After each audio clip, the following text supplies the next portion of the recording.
BWI is live. I'm your host, Thomas Frank Carr, on this Thanksgiving Monday. First and foremost, before the formal introductions, happy Thanksgiving to you and your family, and happy Thanksgiving now as a part of our formal introductions. Nate Bauer, senior editor of Blue White Illustrated. Happy Thanksgiving. How's the family this week, Nate? What are you guys up to this week? You know, as long as everybody's alive, I got two kids under 4. So the littlest, I don't want to go off track here. The littlest is keeping us up at night. It's horrible. I'm thankful to be awake right now. Well, as I've always been told, children make the holidays magical. So you should children have a are horrible, wonderful time. Awful. Dave, terrible people. Happy holidays. Hope you're having a good start to your holiday week. What are your plans for the week? You have anything fun you're doing? Friendsgiving? Going back and hanging out with college friends? I'm treating you like you're 21, by the way. Yeah, happy Thanksgiving. Not quite that exciting. I'm going back to hang out with my parents. So, that's something. But yeah, it'll be fun. Just eat a bunch of food, take home a bunch of leftovers, not have to cook for like 2 weeks. Have it made. Well, lucky you guys. My in-laws are coming today at 3:30, and I'm cooking every meal this week. So I do like that. So that's nice. But also, the pressure is now on to be impressive. We're here, BWI Live. Penn State won 28-0 this weekend. So we are talking about what came out of the game against Rutgers.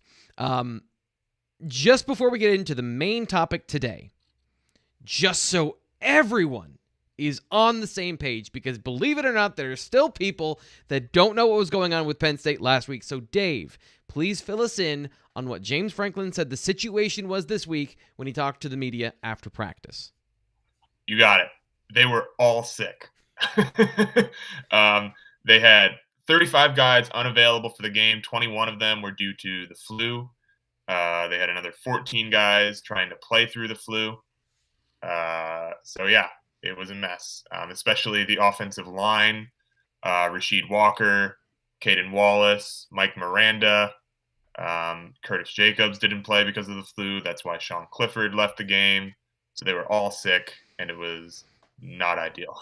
And the way we'll get into more of those details over time. And of course, Nate, you were there post game. You talked to James Franklin and had some insights into that particular situation. But the main storyline coming out of this game, and we've already got somebody in the chat that's asking about it, is Christian Veilleux, true freshman quarterback, comes in for the, as you mentioned, Dave, sick and not performing well Sean Clifford, and leads Penn State to one of their more explosive offensive days that they've had so far this season. So, Nate, I want to ask you, what were your impressions of Veilleux as he went throughout his day on Saturday? Yeah, I thought he was good. I mean, I'm not. It's tough, right? Like the opponent certainly comes into the equation when talking about him, and so you understand that Rutgers' pass defense hasn't been particularly strong this season, and so how much. You don't want to get carried away, right? Like, you want to give this kid all the credit in the world. I think that he deserves that credit to come in his first performance and do what he did.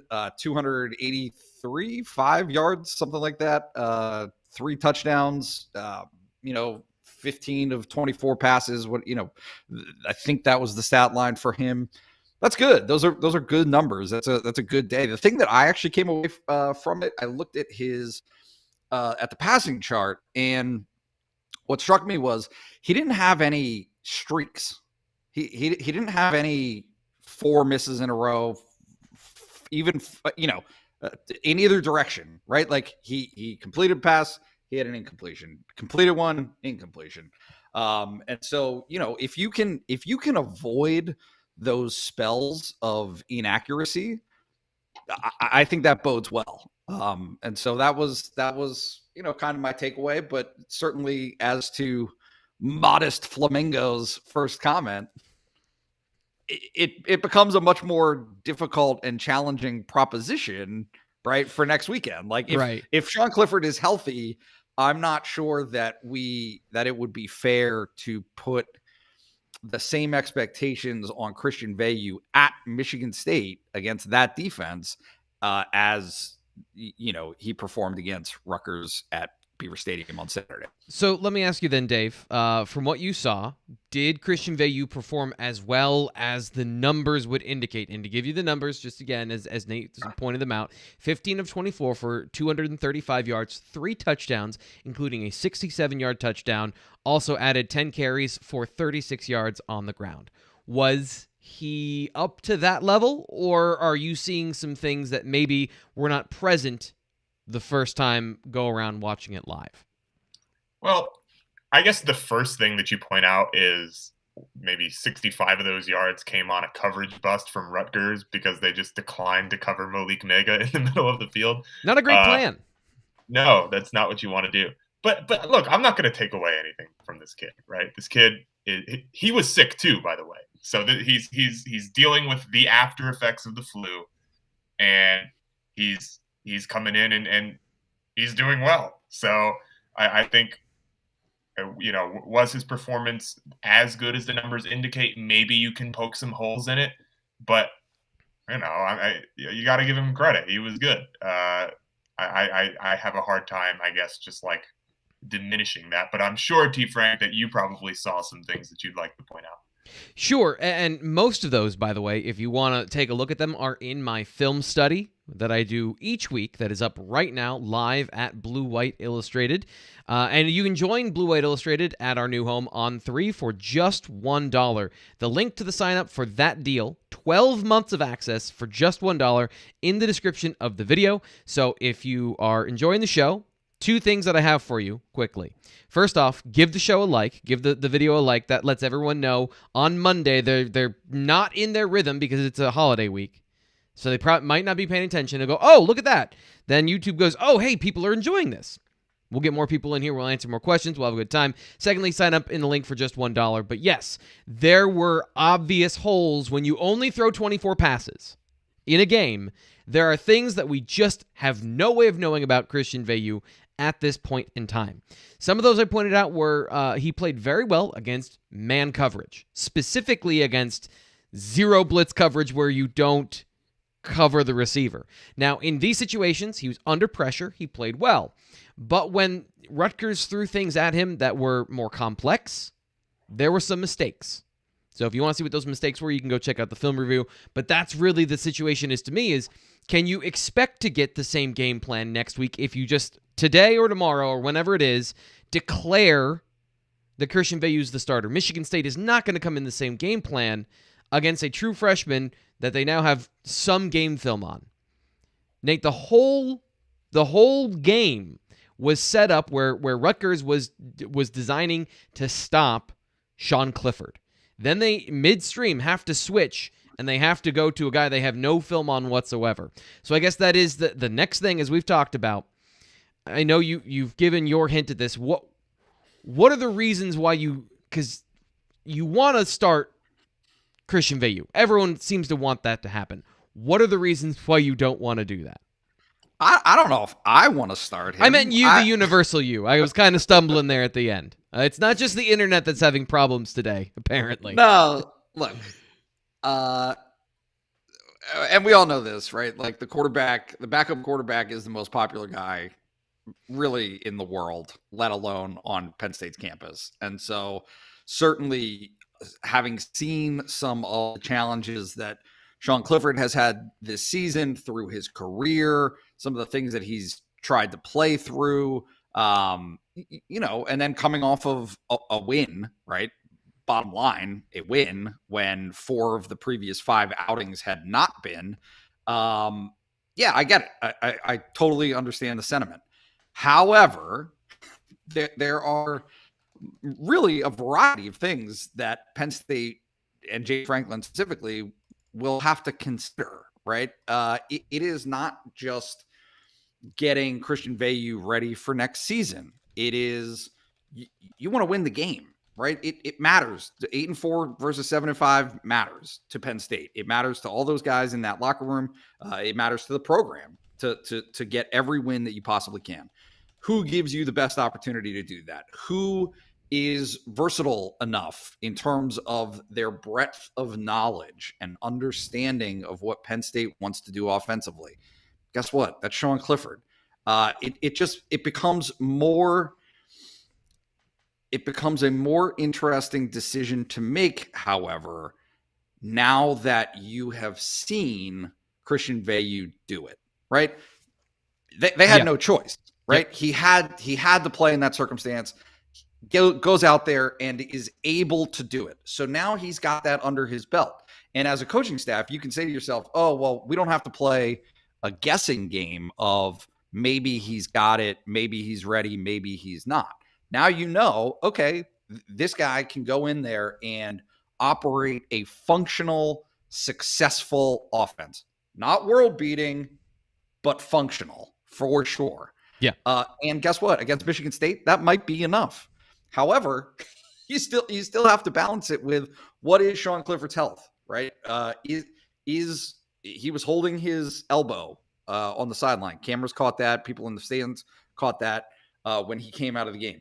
How much of him being pulled had to do with his performance, being hooked up to an IV before the game, and that elbow. Did he go into the medical tent for that? It's one thing I did not see. He did. Okay. Yeah. And honestly, like he didn't come back out to the sideline, I don't think.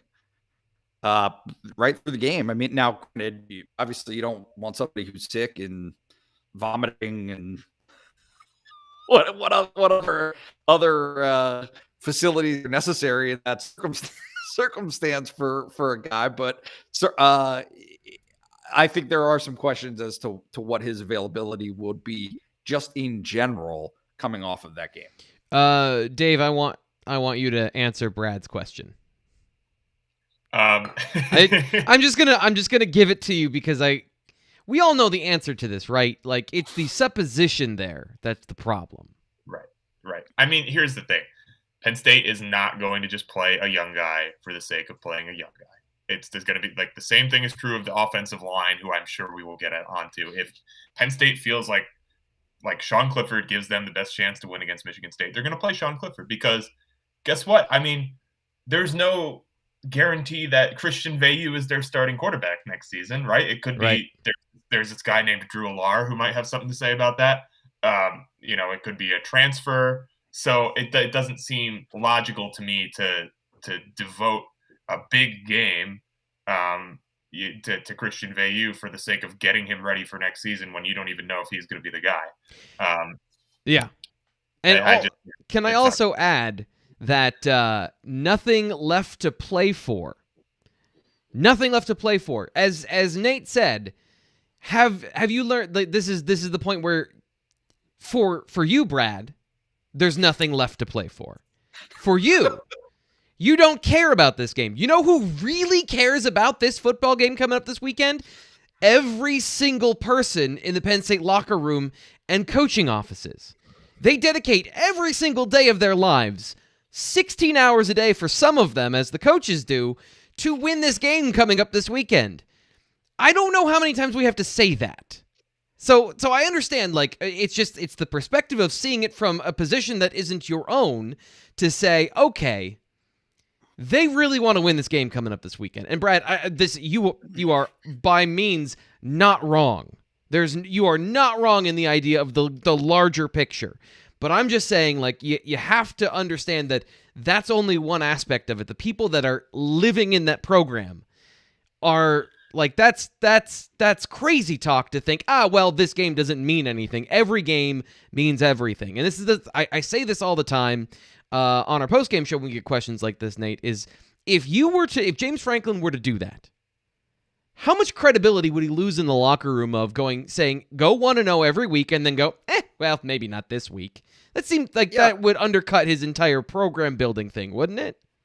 I think there's a counter argument to be made even outside of that route, which is, what if Michigan State lights him up Yeah. What if Michigan State sacks him 10 times and intercepts him 5 times and he's just thrown out to the wolves and you thought to yourselves, well, who cares? Doesn't matter. We got nothing to play for. This season's over. Might as well throw him out there. They don't feel that way. I can say that very, very confidently that the notion of developing quarterbacks, and trust me, I understand how much pushback there will be to what I'm about to say. It is a meticulous process. Yep. They want to control every single possible detail, right? And variable that goes into it. And so it really, again, like, I don't want to go too far off topic here, but there's a reason why James Franklin has been complaining about the non-conference schedule for Penn State this season all year long. And the fact that Penn State had to open the season at Wisconsin. The reason for that is players like Christian Veilleux, who may have had an opportunity if Penn State had played Villanova week 1 and Ball State week 2 and I don't know, Marshall, some garbage, right? Like, whatever happened to Temple? Would have been good old opportunities Temple. other than, yeah, and it just is what it is. Like, that opportunity did not happen. Penn State had to be ready to go out of the gates this season. And so that opportunity for development, that opportunity to test some of those guys and give them in-game experiences that were of little consequence flew out the window. But now you're on the back half of the season. You're in the last regular season game. You still don't want to ruin this kid's ability to go into the offseason feeling good about himself because you will need him next year. And one of the things you don't want him to be messed up. One of the things that was clear by his performance on Saturday, he's a very confident young man. That's the part you don't want to damage. That's the part where you're protecting that particular thing that's going to make him good, because the accuracy and the decision making, some of those are going to go up and down. But the confidence to go through it is the big thing. And Dave, this is then the next part of this. Was there a coaching failing for not seeing his talent and saying he's the guy we should go with against Iowa, or having a very short leash on a guy like Taquan Roberson in that situation, knowing you had Christian Veilleux on the bench? How do you view that particular conversation that has cropped up and there has been talked about since the game and actually during the game so far this weekend?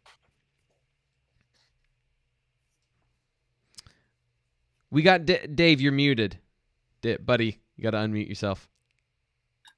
Oops, sorry. My cat is not happy to be locked out, so I've muted myself so that we don't have to listen to her trying to break in. But yeah, I guess it's impossible to me for anyone outside the football facility to really accurately answer that question, right? Because the explanation that James Franklin gave us on Saturday was, because he was asked this pretty directly, and he said that he's allowed to get better. Christian Veilleux is allowed to get better, more or less is what he said. So in James Franklin's mind, Christian Veilleux progressed from a point in week 5 or 6, I think it was week 6, to now he progressed to the extent that he has now hopped Taquan Roberson on the depth chart. So is that a believable explanation? To me, I think it is. Yeah, the kid's a true freshman. He's allowed to progress that much in that span of a time. I don't think that's an outrageous thing to say. Is it also possible that that's just kind of a convenient answer for Franklin to give if he just made the wrong choice in that situation? Yeah. So to me, without having that inside knowledge, you just got to shrug. You don't know the answer. And people are going to feel very strongly about it. And I get that, because you saw the results with Taquan Roberson and they were awful. Yep. But I don't see how you can definitively say he had to play that Iowa game. He was better at that point because you don't know. If you say that you don't know, you're full of it. Or if you say that you did know, you're full of it. You just aren't. Yeah, to retroactively put yesterday's or Saturday's performance back in time against Iowa, and I'll get into some of the differences between the two games from a schematic standpoint, but Nate, you have a point you want to make. I have a hot take. Okay. Hot. I hope we can hear it. Not hot take. But they did make a mistake. They should have played him at Iowa. He was ready at Iowa. I don't know if ready is the right word, but the thing that James Franklin said that I thought was a little bit of an indictment on him and that particular decision had to do with what he said about how the gap didn't grow, right, between Veilleux and Roberson early in the year. They saw that in the preseason, right? Like it was fairly early on when he started talking about the fact that I understood at the very, very beginning, he said that it was clear, right, that Roberson was ahead of Veilleux. Yeah. Fine. In August, I have no problem with that. However, he started bringing up the fact that there wasn't enough of a separation between Roberson and Veilleux, meaning Veilleux was getting better and Roberson wasn't. Okay? If that's what you see, I'm sorry, but there were signs very, very early, I would argue immediately in that Iowa game, that the train was off the tracks for Taquan Roberson. He was not able to function in that environment. And at that point, that progress and that development had been stunted for him. Go to the guy who is making progress. Go to the guy who is doing those things to get better. So is this an area where James Franklin's people have said loyalty, stubbornness, whatever it may be in that situation, whatever that fixation on playing the guy that he feels comfortable with, is that a flaw in a guy, or is that something where the process is correct, but the outcome is just unfortunate that Roberson didn't or couldn't reward that? Which has been rewarded in the past, by the way. So it has been 50-50 when it comes to these situations. How do you view that particular trait in James Franklin that I think is a problem for some Penn State fans? It's both. It's both, and you have to live with that. That's life. Things are complicated. Loyalty is an unbelievably positive quality to have. It establishes trust. It's a foundational element of a relationship, and in coaching, particularly the style of coaching and the style of leadership that James Franklin wants to have, is essential. It is crucial to have that. However, that doesn't always pay off. And there are times listen, none of what I'm saying right now is something that he would not acknowledge or admit to. He has said so publicly, including in past instances where, maybe it was Trace McSorley who was hurt and got the nod over a qualified, able backup who could have played in that circumstance. He is loyal. He is especially loyal to the quarterback position. He sees that position as a North Star of sorts, a compass for the entire program and how it wants to run. And Sean Clifford is a perfect embodiment of that. He does everything right in terms of how he conducts himself, how he behaves, it sets an example, so on and so forth. However, there are times where you've got to be able to put that aside and make a decision that is bold and aggressive and is in the best interest of the program. And that's what's going to be super interesting to see, is if Sean Clifford isn't right on Saturday at Michigan State, because that like, to me, that's the thing, is if Sean Clifford says he wants to start, you have to start him. It's just a matter of how quick is the hook. Yeah. If Saturday, which I think that you would agree were not great. I got to admit, I'm a little surprised that you had that view. So from the X's and O's standpoint, and this is just what I'll say about the last thing we'll say about the Iowa discussion is James Franklin said there's a difference between putting Christian Veilleux in this game versus this opponent at home versus on the road versus that particular defense. Iowa runs only zone coverage. Only zone coverage. Christian Veilleux, I don't have the exact stats in front of me, but he nearly threw 2 interceptions into zone coverage on Saturday against Rutgers, who's bad. They're bad at football. They don't cover well. They don't tackle well. They don't stop the run particularly well, and that's their strength. So there's a huge difference between that and Iowa from a schematic standpoint of he would have gotten a completely different game. And he's going to get a completely different game if he plays against Michigan State. So to take these results as definitive against a team that was playing cover 1 and cover 0 and wasn't doing it well is wrong to then retroactively apply that to one of the best zone disciplined teams in America, regardless of conference. So I don't know if he would have performed well. He probably would have done better than Taquan Roberson in just operating the pre-snap offense, because that was clear on Saturday that he's got that part down. But then the question does become, as Dave said, if you weren't in the program watching him run the offense, at what point did that click in? At what point could he just call the play in the huddle and adjust pre-snap? Because that's half the battle, and I don't know the answer to that either. So I think that's a fair point to bring up, that this has been happening all season, but the tipping point, as Dave said, is very much up in the air to me. But that's the first time I think we've disagreed on anything about that, Nate. That's the first time. We got to mark this down. I'm not saying that it's like obvious necessarily that it should have been a slam dunk, that Veilleux had passed, like, because that's the decision. The decision isn't whether or not to play Roberson or Veilleux in that moment. The decision is making Roberson the backup quarterback in the first place, or having not adjusted that depth chart between August and that game. Because this is another conversation. All of those decisions are made so far in, right? Like, decisions aren't made during games. Decisions are made during the week. Decisions are made on Tuesdays and Thursdays.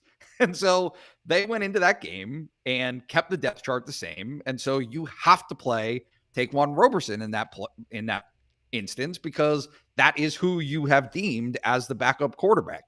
However, as soon as the train was off the tracks, you have seen enough from Christian Veilleux to believe him to be close enough to Roberson that, okay, one guy's not ready, the other guy, you have to give him a shot because you have an opportunity to win this game.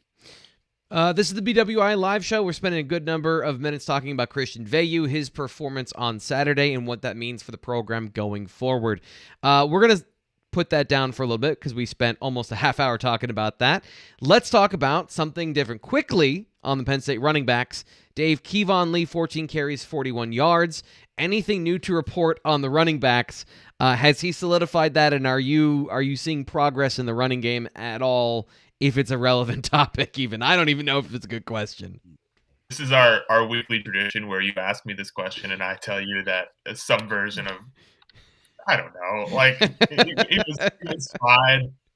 He had 3.2 yards per carry against Rutgers. Like, what I want to know is, can walk-on quarterback Mason Stahl play running back? Because he had a 17-yard rush, and I don't know if Penn State has seen one of those in forever. Yeah. So, I don't know. As far as Kevon Lee goes, like, look, he is what he is. I think it's kind of apparent that he is at the top of the food chain, even if they're not saying that, just based on the carries that he's getting. But they're not getting anything spectacular out of that room. John Lovett was not in the game. I would assume he was one of the players that was ill coming into this game. And of course, my guy Kaziah Holmes averages 5 yards carry on like 3 carries at the end of the game. Just saying. keep the faith, Penn State running game fans. There is some hope next year. And one of the areas that I think there's a little bit more hope, Dave, and I'll give you a better question, is what did you see from some of the Penn State depth along the offensive line? Were there things that stood out to you there? Because there might be something more to talk about than Kevon Lee for the 12th time in a row. Yeah, so this was, according to Pro Football Focus, this Penn State finished this game with its highest run block grade for the season, which was 73.5, which is not amazing, but it's good. And granted, it was Rutgers, but Penn State has also played some bad teams before. But yeah, I thought Landon Tengwall played well. He did his job. He got a lot of snaps. I think he got like 60-something snaps, so he played a lot. We saw a lot of him. Jimmy Christ was pretty good. Safner was all right. Like, the backups played pretty well. So I'm interested to see what Penn State does this week. We're here on the BWI Live postgame show. Appreciate you sticking with us. It's like every other, whichever one. I'm trying to ask the questions of the person who has the clearest picture on our show today to make sure we're avoiding some of the issues we're having with our audio and video connection. But appreciate you sticking with us. One thing I want to ask you, Nate, seeing as you've got a nice crystal clear picture. There we go. What do you make of Malik Mega? Was this a Daniel George moment against Akron? Or, as we talked about last week on the show, going to be entering his third year next year, is this somebody that Penn State fans have to now consider taking seriously going forward at 6'4", over 200 pounds, and runs as fast as you saw on Saturday? Yeah, for sure. No, he's going to play, and he demonstrated that by the fact that he was getting earned reps in the first place, right? I think the first game that he saw was Illinois, but he's played in every game since then, and his reps have increased every game since then. He was just hurt. Like, that's it. Last season was, really, to the extent that it could be under COVID conditions, a developmental year for him, as it was for a lot of those guys. But he was expected through the offseason this year to start to just take some steps. And he's got, like, James Franklin has said it multiple times now on his radio show, that this kid has all the size, speed, like the stats are all there for him. It is a very appetizing and enticing opportunity for him to like, that's what you want. You want a guy that's 6'4", 200 pounds, can run like that. However, as we know and have talked about many times, it's just consistency. Yeah. How often can you duplicate the effort? And Malik Mega had, by a matter of simply not being available and not being on the right, like, the best ability is availability. Yep. And so his inavailability at the beginning of the season prevented him from being on the field. Now that issue seems to be past, and he's starting to take the strides that Penn State wants to see. I mean, I very, very much expect him and anticipate him, barring other injury concerns, to be a factor, honestly, the last two games this year and next season as well. I want to double back to the offensive line because we were talking about Landon Tengwall, and I'm going to do a whole daily show today on Landon Tengwall. So I got a little skittish. I didn't want to spoil all the fun for later today. Make sure you tune in. But Dave, I wanted to bring up Ryan's question about the offensive line. I saved this for now. Hopefully, Ryan, you're still paying it. You're still here with the show, regular on the show. I didn't forget about this. I was trying to save your question till a point that I think made sense. Some of the offensive linemen that we didn't see on Saturday are guys that I think might fit this bill. Out of the seniors who came back, who do you think has the opportunity to return for another year? I think he means of the seniors that walked or that didn't walk, who are the guys that you think have the best reasoning for returning? Dave, does anyone come to mind to you? You muted again. Your cat was being loud, huh? It's driving me crazy. I'm so sorry. Yeah, it's interesting. I think Nate did some reporting earlier before the season that Penn State maybe wasn't super keen on using that extra year if it could avoid it with some of these older guys. So I don't know where they stand with that now. The offensive line is interesting, though, because the offensive line, it hasn't been great. Right. Do you want guys who haven't been any good back? Like, I don't know. When I think about it, I think the two guys that stand out to me are Jair Brown. Do you get another year of Jair Brown? And Sean Clifford, which is also an interesting question. But outside of that, I mean, like I don't know. T. Frank, do you have a guy in mind that you're circling? Well, he's a redshirt junior, but Rasheed Walker has not had a phenomenal year, and I know he didn't walk on Saturday, right? Like, he was not considered a part of the senior class. He's a guy that we've talked about a lot as far as who could go to the NFL draft early, as a redshirt junior. But I don't think he's played well enough to make himself a top 100 pick this season. And then it becomes about, like you said, I don't know that Mike Miranda makes a lot of sense for Penn State football to bring back. And then, Nate, you brought up P.J. Mustipher to James Franklin earlier this year, and he had a reaction that surprised me a little bit, because I was thinking, based on what you had said earlier, that it was not really an option for anybody in the program going forward. What do you take of that idea that Ryan's bringing up of guys that could return? I think that it is like, let's cut the pretense. If the guy is good, yeah, they'd love to have him back. Yeah.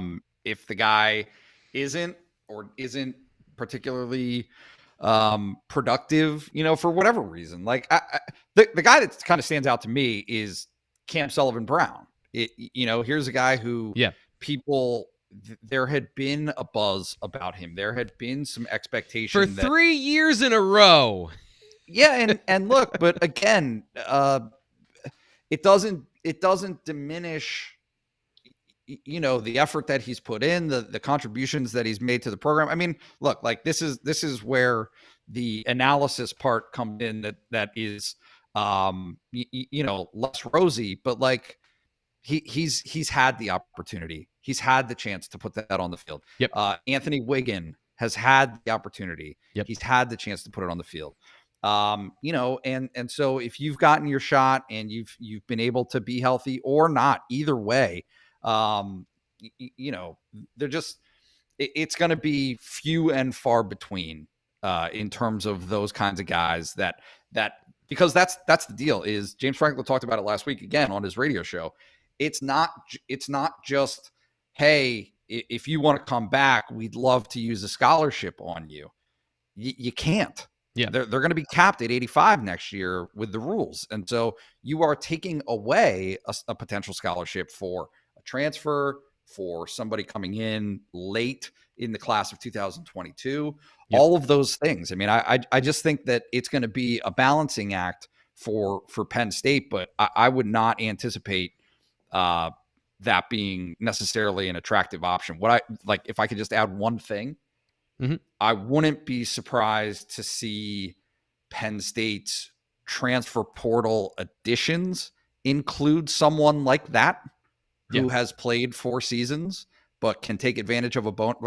Adding experience is a solid way to go. Yes, and I think that Penn State will, if those are options out there, and who knows what that landscape's going to look like, but I think that's the way that Penn State might conduct itself. Yeah, and the last point of this question, and Ryan, thanks again for the donation to the channel. If you want to add a super chat like Ryan, all you got to do is donate to the channel, and we'll get your question. And look at that, we just got one from David.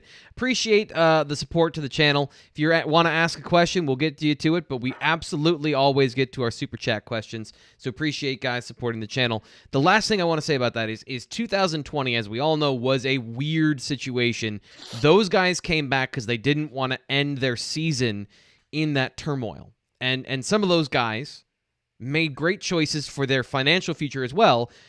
Looking directly at Jaquan Brisker as a guy who came back and enhanced his draft stock and made it work.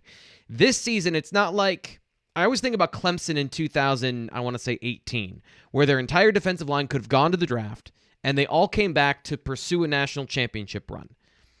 none of those storylines are about this team. So the seniors that are moving on, either they're going to go to the draft because they're draftable, or they're guys that are going to move on because they're not participating on the field. The other guy that he brings up another one that actually I forgot to address. Do you think Ellis Brooks has any reason to come back as a senior who? Did he walk on Saturday? I feel like I'm very unprepared for the show. I apologize. No, he did. You guys were at the game. Is he a guy that you would see as a value add to come back next year as well if his draft stock isn't where he wants it? Dave, go to you. Yeah, definitely. I mean, if he wants to come back, I certainly think he's a useful piece that Penn State would accept. But yeah, as far as the other question, T. Frank, I guess to me, I would lean towards Kalen King. I've been impressed with what Kalen King has done. He was really good on Saturday. He got like 20 snaps. Yep. He was targeted twice, broke up both of those passes. Probably should have had an interception. Do you think that Daquan Hardy fits better in the slot? Yeah. Would you be hesitant to move out of that star position? That's a tough question because I'm always open to new ideas like Daquan Hardy playing on the boundary, but he's been so good in the slot. And you can look at that as a 12th starter, so I don't necessarily know that it makes sense to move him from where especially seeing as you've got both of those guys. That's how you get them both on the field. So to me, it's not so much that one or the other replaces Tariq Castro-Fields. It's going to be Kalen King and Johnny Dixon taking those snaps next year. Daquan Hardy's already a starter. And this is just, if you don't view the slot corner as a full-time starter on the defense, you should start doing that because it absolutely is. And he's been a critical piece of this defense. I said this the other day. I think he's the second best corner on the team, despite the fact playing in the slot. This is another question that we've gotten a lot. Brandon Smith, come back or not? I guess this is going to be how we address the defense today, guys. Brandon Smith, back or not, Nate? But to be determined, I think. Guys like him, the issue is not from our perspective, right? It's, well, he hasn't been so lights out this year that it's a slam dunk day 1, day 2 pick. Yep. I think that's fair. However, he's a guy who tests so well physically that an opportunity to go to Indianapolis and light up the combine might change that a little bit. He can change that dynamic. And so, right, like look, the NFL is just as much about potential, if not more, you know this, T. Frank, than it is what you've actually done. Yeah. And he ticks off all of the boxes in terms of his approach to the game,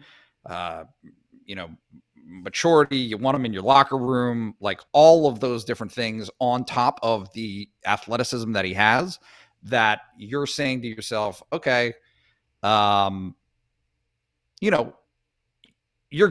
you're him, you're going to develop, or you're going to anticipate developing just as much under an NFL linebacker coach as you would under Brent Pry. However, Brent Pry has an excellent track record of developing linebackers and being able to make them better through their careers. Yep. So I think that Brandon wins either way. It's just a question of what he wants to do and how he wants to proceed. Yep. Yeah, and that's, I always bring up Kevin Givens, because Kevin Givens was, I think, criticized for not coming back for another year. Kevin Givens wasn't getting any bigger. He was 6'1", 285 or so, and he was good as far as, his technical ability. He's going to work on all of that if he takes a chance on himself in the NFL. He didn't get drafted. He was put on a practice squad, and now he is a co-starter for the San Francisco 49ers. So you can get better in the NFL as long as you have the talent physically to make the team. And Brandon Smith is going to be drafted. He's going to be overdrafted based on his production. Like there's the potential for Jahan Dotson to be underdrafted based on his game, just because of the physical size and the tangible gifts that Brandon Smith brings to the football field. And that's exactly right. The things that you and I have talked about as far as his ability to play in the box have gotten better. So as long as that reaches a point where an NFL team feels like, okay, he's not going to be a disaster there, we see the potential, then yeah, I think that's the question is, does he want to have that guaranteed by another good year of football ahead of him, or is he going to be happy with that mid-round, maybe at most second-round draft pick contract? And that's in these situations, that's always up to the individual. It's not really up to all of us, because I think, Dave, you agree he would benefit from coming back for another year, or do you think he would benefit from going? Well, Mel Kiper had him in his top 25 on his big board. So if that is the case, then bye-bye. See you later. So I just want to say there's a reason that I do my own film analysis, and it started with Mel Kiper, but continue. But yeah, I mean, NFL teams are going to want him for the same reason Penn State want him, because he's an athletic freak, and maybe he hasn't necessarily filled out into what Penn State maybe he could be, and maybe what some of the recruiting guys thought he could be while in college, but he still has the same potential to do that in the NFL. So, and maybe he's a guy like, look, Odafe Owe didn't have a sack his junior year, and this probably isn't a perfect comparison, but I think it works, and now he's a freak for the Ravens. So, yeah, I don't think that college production always equates to draft stock, and in fact I know that it doesn't. Right. So I certainly think that it's a possibility that Brandon Smith, like Nate said, lights up the combine and goes a bit earlier than we think he might. So now we're on this train, we're going to keep going. Joey Porter Jr. Well, Nate, what are your thoughts on what that decision is going to be, as a guy whose father obviously is Joey Porter, knows his way around the NFL, knows his way around the NFL draft. He clearly looks like a guy that wants to play on Sundays. Like, everything screams that about him. Do you think he's a quasi-surprise early departure? I would say this. And this is speaking more generally, but I think most of the guys that you think, or we think, or everyone else thinks are toss-ups are more likely to go than to come back, because that's what everybody's trying to do. Nobody that's playing college football is doing it. I mean, there are a few for the love of the game, but everybody's trying to go to the NFL. Everybody wants to go to the NFL. And so very clearly, if Joey Porter has an opportunity, I mean, look, like, I have no idea what genuinely, like, is he a day 2 pick? Like, what's his? Well, 35-inch arms, and it's all going to come down to his 40 time. But a press man coverage team is going to want Joey Porter Jr. for his size and his physical abilities. And he's shown that he can play against Chris Olave, and he can hang with those guys and Garrett Wilson in coverage. So then again, it's the same conversation of, do you want to develop that guy on your roster, or do you want that guy to develop in college and then you draft him ready to go? Because there's still some areas in zone coverage where he's not particularly good. And then there's some times where, again, if you check out my film study, you see sometimes he just does weird things during the route for no reason. So there's some rawness there, but the physical tools are off the chart. Can he play himself or gult himself into a first round pick? Yeah, if he runs anything sub 4.5, 4.45, then he's absolutely a lock to be a first round pick.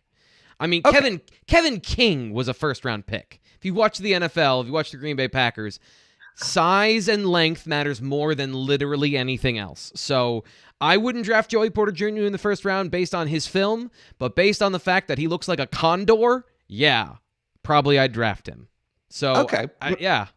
But that's always what the equation ends up being, though, is if there's a potential, and I think Jahan Dotson is the perfect example of that. Of Jahan Dotson, if his ceiling had been a 4th round pick, then maybe he doesn't come back for this year. He felt obviously very strongly that there were improvements and developments that he could make from last year to this to put himself in a position to be a higher draft pick, and like a much higher draft pick.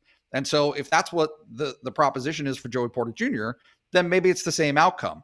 But, for some of these guys, it's simply a matter of, if the opportunity is there and you can get the clock started on earning a contract and making money and beginning your career, Yeah. That's what you do. It's honestly not that difficult of a decision. I liked this comment. Just very friendly. Hey all. Hey man. Hey Dr. C. Sistrata. How you doing? I agree with that. And not to overstate this, but his dad played in the NFL, so it's not like it's going to be a culture shock for him to go back to that environment. He knows what that part is about. So I'm kind of talking myself into the fact that this is his last year at Penn State, and we're not really talking enough about it. What sort of season has he had, though, Dave? Like, from an on-field perspective, most of what he's done that people remember have been pass interference and defensive holding calls. To kind of revert and go backwards in our conversation, that can't make you feel good if you're a team, though, right? Because is all of what he's doing based on the fact that he's got long arms and he's grabby? Yeah, I mean, I guess if he's good because he's got long arms, then I'm okay with that, because you can also be good for other reasons, and people don't take that away from you. You know what I mean? But like, yeah, are the penalties a concern? Sure, but have they ruined his season and just turned him into this liability? No, he's been good. He's been very solid. He improved his coverage, I think. He's still very good in the run game. He's very good helping out there. So yeah, I think he's been a solid cornerback for Penn State. Has he been game changing? No, but can you really complain about him that much? I don't think so. I think he's been fine. Yes or no? Do you want him on your favorite NFL team? And also, what's your favorite NFL team? Mine is the Minnesota Vikings. And if you watched Aaron Rodgers pick the Minnesota Vikings on Sunday, the answer is yes. Yeah. So to this question to Spencer, Brandon Smith did play. I don't know if he was sick or not. Curtis Jacobs did not play because he was sick. That's why you saw so much of Jonathan Sutherland, who played linebacker in emergency duty. Again, going back to what the Rutgers game was all about for Penn State. I know he was second on the depth chart, but we have really not seen Jonathan Sutherland play linebacker this year. That has been more of a talking point than anything. Curtis Jacobs has been out there the entire time when the Sam linebacker is needed. And then Devon Ford, where has he been? Nate, what is the situation? This is the part that I think is interesting, is people are still wondering about Devon Ford. At times, you've brought him up this year. What is your now, at the end of the season, conclusion about Ford and his status and where he is or what's going on? Just to fill out the Curtis Jacobs thing, he puked at breakfast on Saturday. So awesome. That precluded his participation. No, Devon Ford is either hurt or sick, because he was hurt against Iowa and didn't come back. He did, this is the thing that I didn't notice, but he did get a couple of snaps against Michigan. Mm-hmm. So we've seen him in practice, but he was not healthy enough after that Iowa game and for a few weeks following to be able to kind of work himself back into the rotation. It's the same story, is that availability issue. And if you're not, then you're missing practice reps, you're missing valuable time to develop, you're missing that opportunity to get involved. And so I remain of the mindset, just given the things that James Franklin has said publicly about him, that there is still opportunity for him in that room, that there's still a place for him. I don't see it as a, hey, thanks for your service, Devon. But if you want to look for another school, I don't think it's that. I really don't. It's just a matter of, where does he stand physically coming out of the year? And, can he be a positive contributor for Penn State next season? Dave, I'll ask you the same question. Has the clock run out on Devon Ford? Do you agree with Nate? Yeah, I guess if you're looking at Penn State's running back room, can you I do think you might have to move some guys on because there's a ton of guys there, but I don't know that anyone has separated themselves to the extent where, okay, these are the 3 guys that I need to move on, and these are the 2 that I want to move forward with, So I guess I kind of have the same mindset. I don't think that he's gone by any means. That it's going to be an interesting thing to monitor going forward because there are going to be transfers. There are every year, and my curiosity is Devon Ford. My interactions with him seem like he is a very proud running back. He seems like he's a very proud individual, and to not be able to contribute this year, it's either a coaching thing, and he's going to want to move on, or he's going to try and stick it out. But I don't foresee him coming back to a situation where he's not a main part of the rotation. Just that's my read on his personality of a guy that is, it seemed like he's a very, a very proud person that wants to be a part of it, believes in himself. And guys like that, if they don't get a chance to play, that tends to happen. So that's what I'm looking at. Spencer, and I appreciate you donating the channel. One of the things here that I think is really important that we've covered is that Kaziah Holmes is redshirting. I am a Kaziah Holmes super fan. For everything we just talked about Devon Ford, everyone's thinking Devon Ford is the speed back that is going to solve these problems.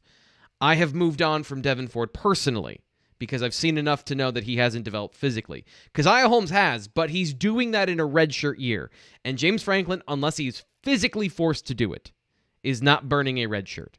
So that is the year that Kaziah Holmes is having. He is, I think, going to be a big contributor as far as what happens next year in the running back room, but it is not going to be, at the very least, until the bowl game. I think he has one more game before that is up. He's played in 2 so far this year, the 3rd one this week, so it's either going to be next week or the bowl game, but I do not believe it'll be both. So yeah, I'm with you. Kaziah Holmes absolutely needs to get more touches. We'll see more of that in 2022, however. BWI Live, we're wrapping up here. I want to get your thoughts on what's coming up next week. What are you thinking about? What are you looking forward to as we head into Thanksgiving week, Nate? James Franklin's contract. Yeah. I mean, I think that this, I am, and maybe I'm wrong. Here's the problem. I just said James Franklin's contract. It's not about James Franklin. It's not about his contract. This is a crossroads for Penn State football, and for it to happen in the next to last week of November means that it won't get the attention necessarily. But if this goes the way I think it's going to go, and he gets a contract extension approved tomorrow on Tuesday, then really what's coming attached to it is a decision by Penn State as an institution to take football really, really seriously. And if that happens, it is a roadmap to a future in which I think that the program is more competitive on a, not just a Big Ten scale, but a national scale moving forward. We had to end with some very juicy and thoughtful analysis from you. So thanks, Nate. Could have done another 20 minutes on that, although we've done that particular conversation so many times. If you want to see that, Nate and I have talked about that on the BWI Daily about it once a week for the last 2 months. So just go check out YouTube, Blue White Illustrated on YouTube. Make sure you subscribe. You're already here if you're watching this video, so just hit subscribe. And if you've gotten this far in the video, give it a like. We appreciate you coming. Dave, your final thoughts as we head into the week against Michigan State. What are you thinking about? What do you want to know coming up this week? Michigan State's pass defense isn't very good. My analysis is not as big picture. But yeah, Kenneth Walker, right? He's going to be, I'm looking forward to watching Kenneth Walker. I don't know if Penn State fans are. But yeah, how is Penn State going to stop one of the best running backs in the country? Are they going to be able to take advantage of a really not very good Michigan State pass defense? I think there might be a lot of points in this game, which hasn't really been the case in Penn State games recently. So yeah, I'm excited for Michigan State. I think it should be fun. One thing that I'll end with, and something I noticed watching the film, maybe somebody else saw this and picked this up on the game. Ellis Brooks, one of the last plays, he came off holding that casted thumb. So stopping Kenneth Walker starts with having your starting middle linebacker. Don't know anything, just telling you what I saw on film as far as a guy who ran off the field immediately once that happened.